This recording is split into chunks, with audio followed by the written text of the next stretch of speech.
Hoy tengo el placer de conversar un rato con Andrea Arroyo Fernández. Ella es doctora, psicóloga sanitaria, dietista, nutricionista y además es coautora de un libro que la verdad ha habido un antes y un después porque habla de la psicología de la alimentación, que lo hizo junto a Gina Lladó Jordán.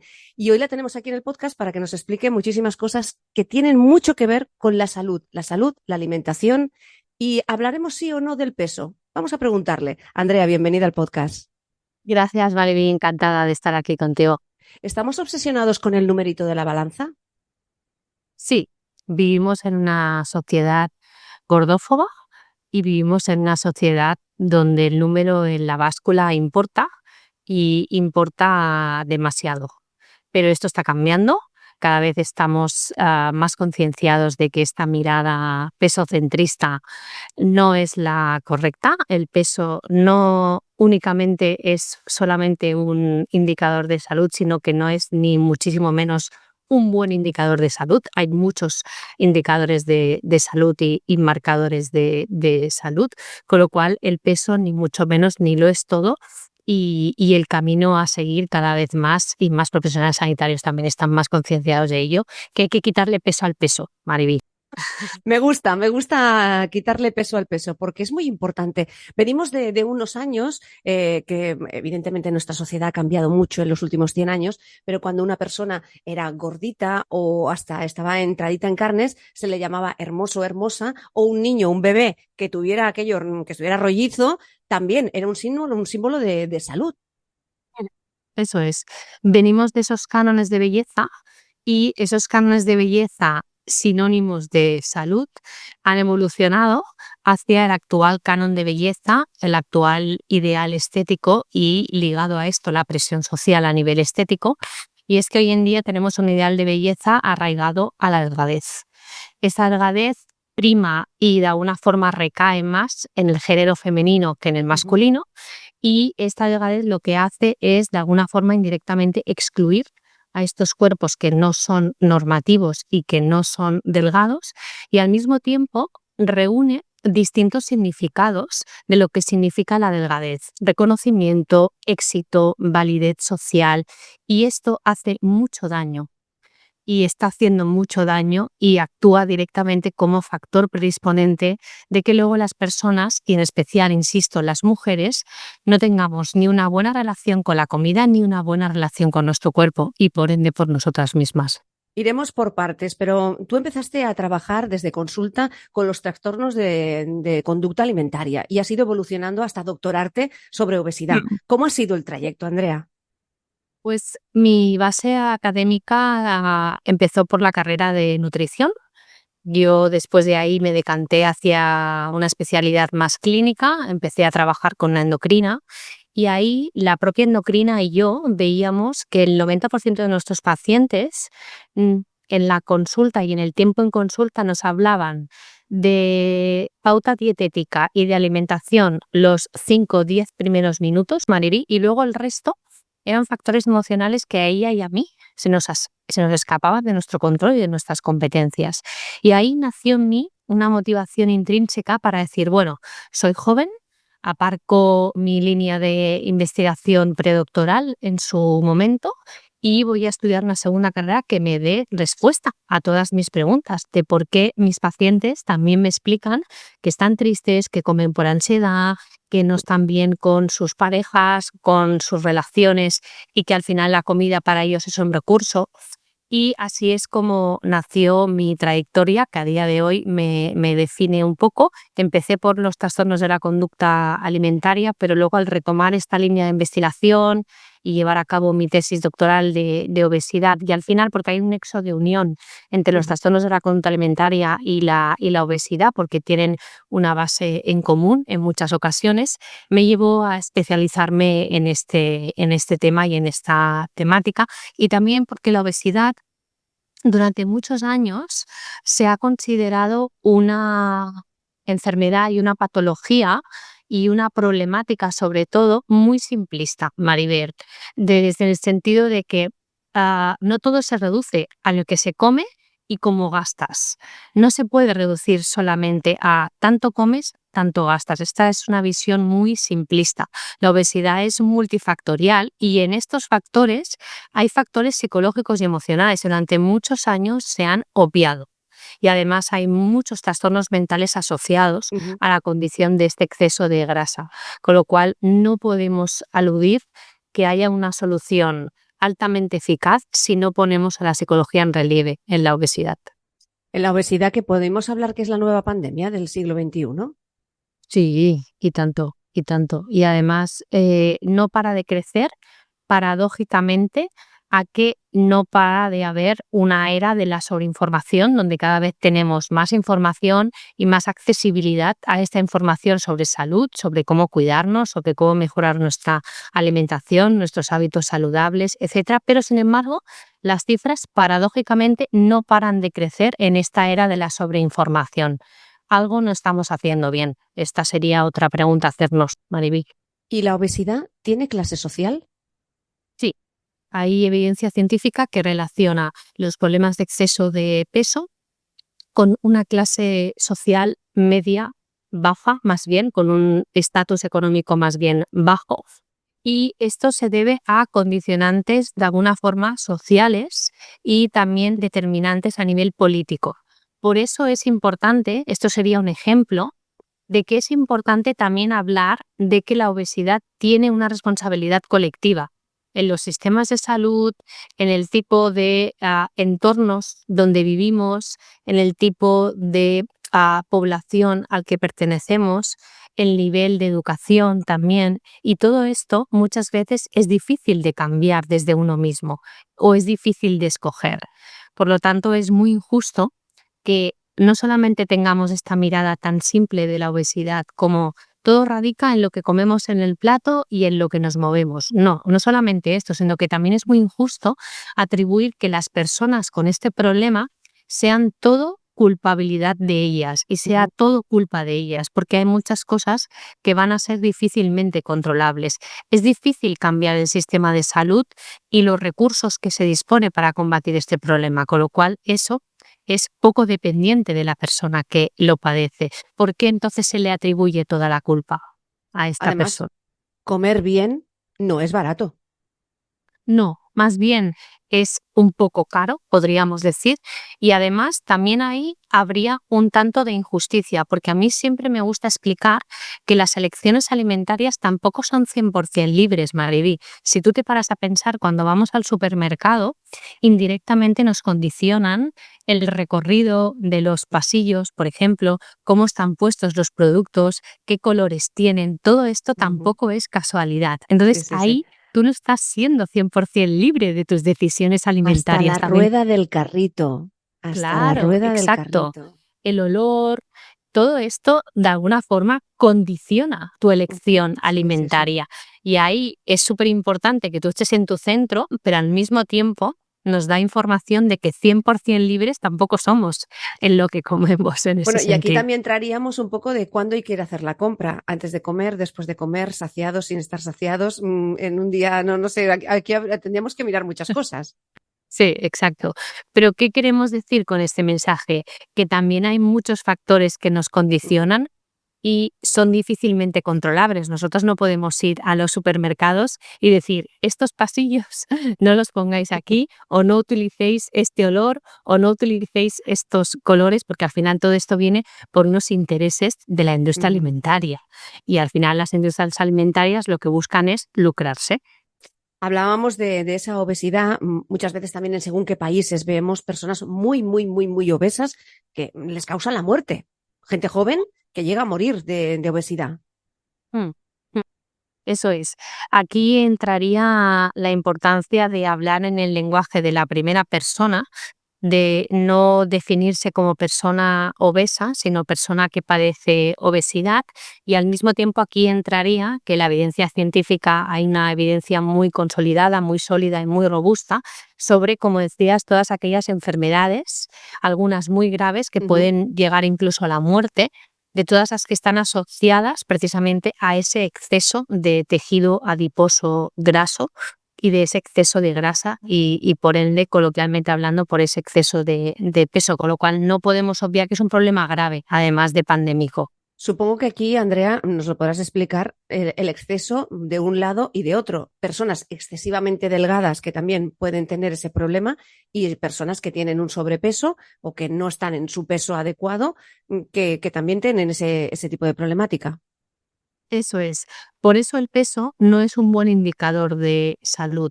Un deportista de élite que practica la halterofilia tendría un tanto por ciento de masa muscular muy elevado.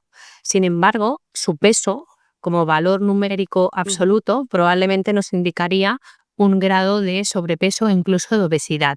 Pero eso no es cierto, porque lo que importa es la composición corporal y qué tanto por ciento de grasa y de músculo, explicado de forma muy simple, la persona tiene. Del mismo modo que hay personas aparentemente con un cuerpo delgado que no tiene por qué tener sinónimo de salud y pueden tener perfectamente marcadores metabólicos totalmente alterados y no gozar de una buena salud pese a tener ese cuerpo delgado. Del mismo modo que existen cuerpos aparentemente gruesos donde sus marcadores metabólicos aparecen sanos y correctos y no aparecen alterados.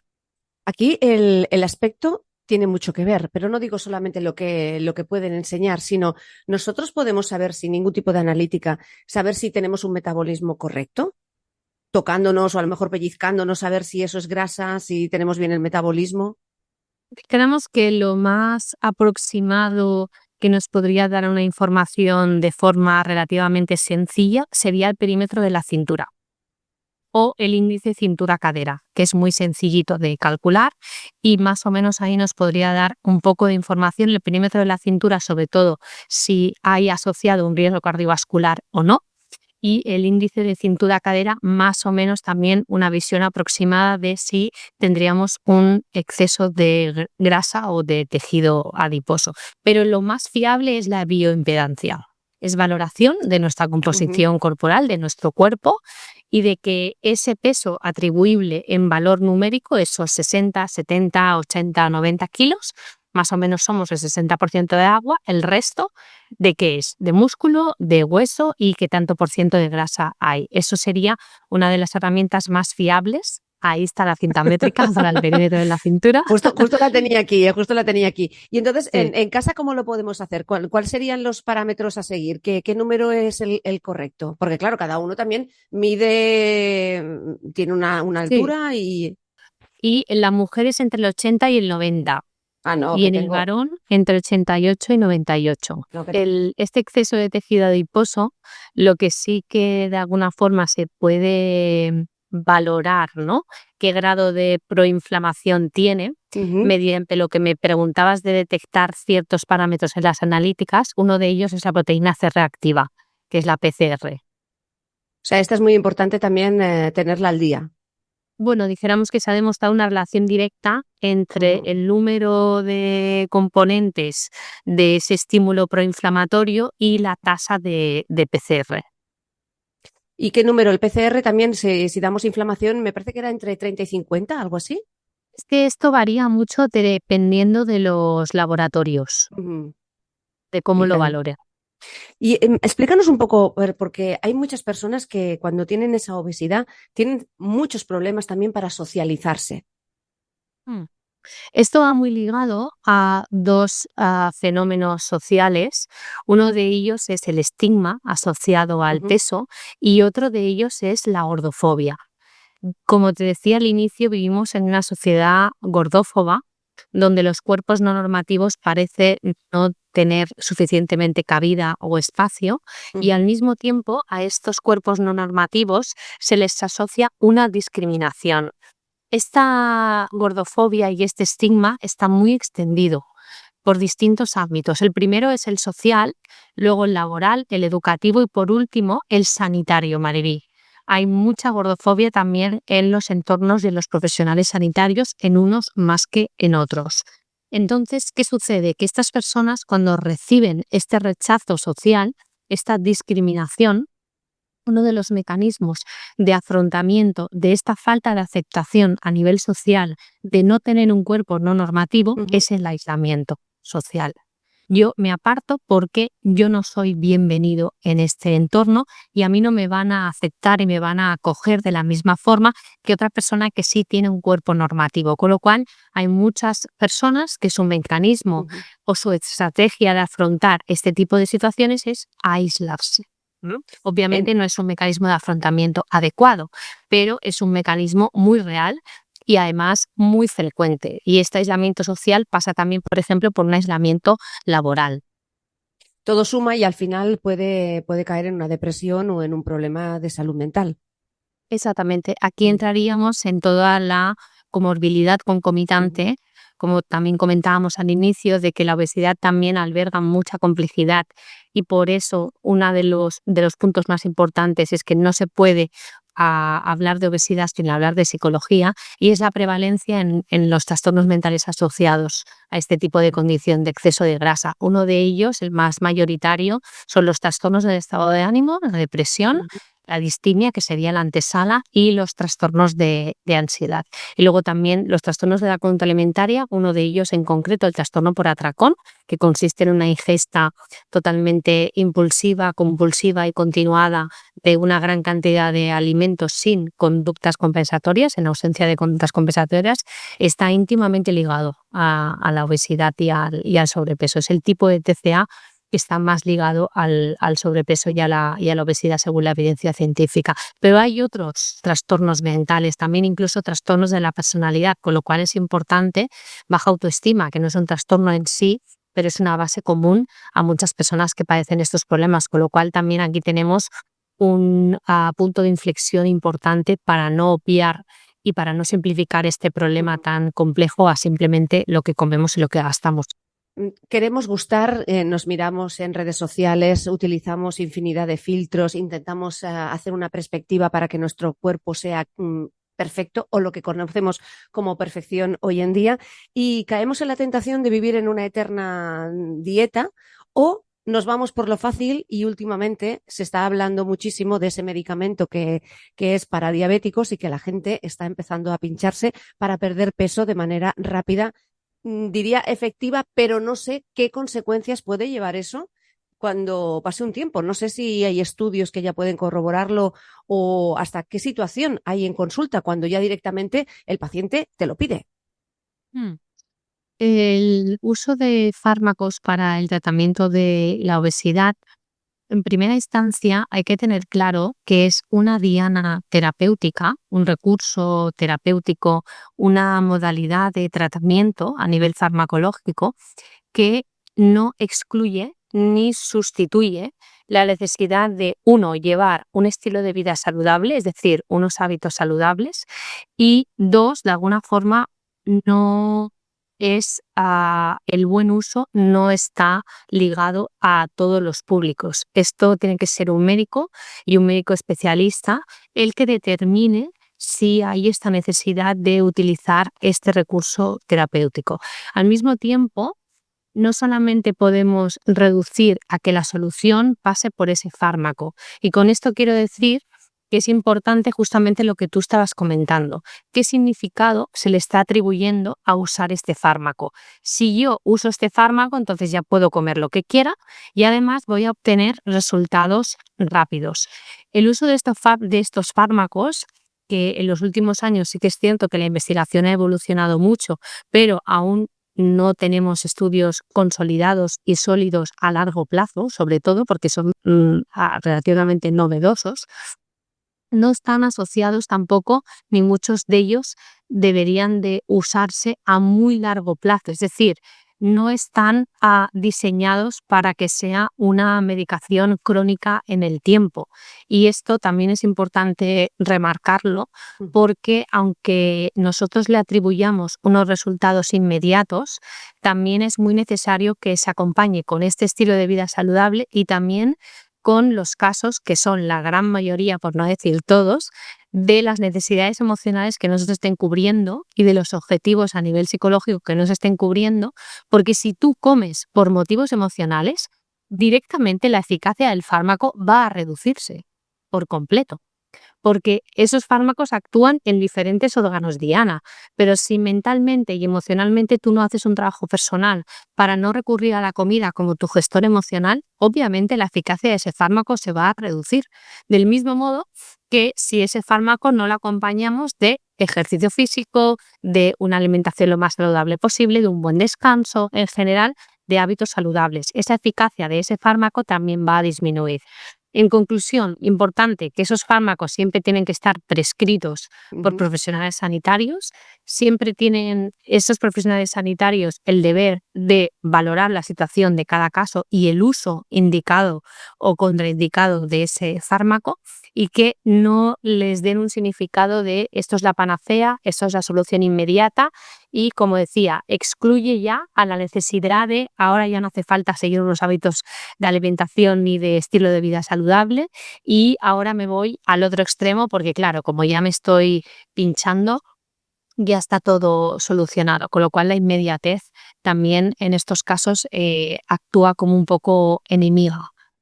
Es un tema complicado y difícil, Sí. también de plantear, porque ves exactamente que está la persona estupendísima, y que la gente también le dice y le cuenta, ¡ay, qué guapo, qué guapa que estás!, después de pasar por este tipo de tratamiento, y ahí tienes la cara B de la película, ¿no? Que no puedes cronificarlo y que además tiene unos efectos secundarios, que también no deja de ser un fármaco. Andrea. Claro, como todos, igual que los psicofármacos, por ejemplo. Andrea, aquí sí que juega un papel imprescindible la prevención y la educación.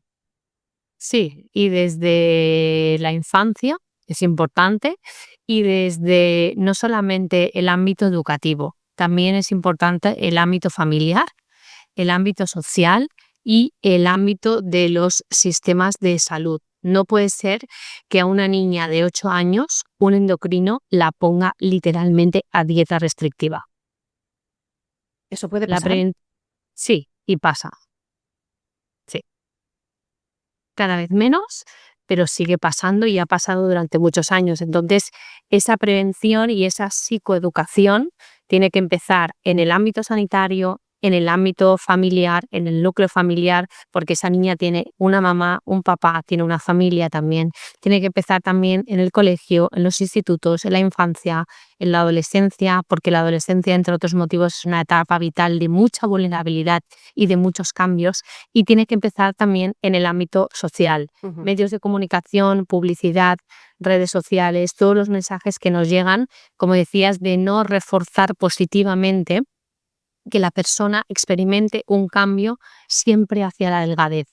Siempre reforzamos y siempre felicitamos hacia la delgadez, y habría que cambiar ese mensaje desde bien pequeñitos y reforzar siempre nuestro estado de salud, independientemente de la forma, el tamaño y la apariencia de nuestro cuerpo físico, porque al final nuestro cuerpo es lo más valioso que nosotros tenemos, con lo cual merece cuidarlo, no merece estar delgado. Son dos cosas distintas. Tenemos que estar sanos, sentirnos bien, y a partir de ahí, cuando estamos sanos y nos sentimos bien, nos ven bien.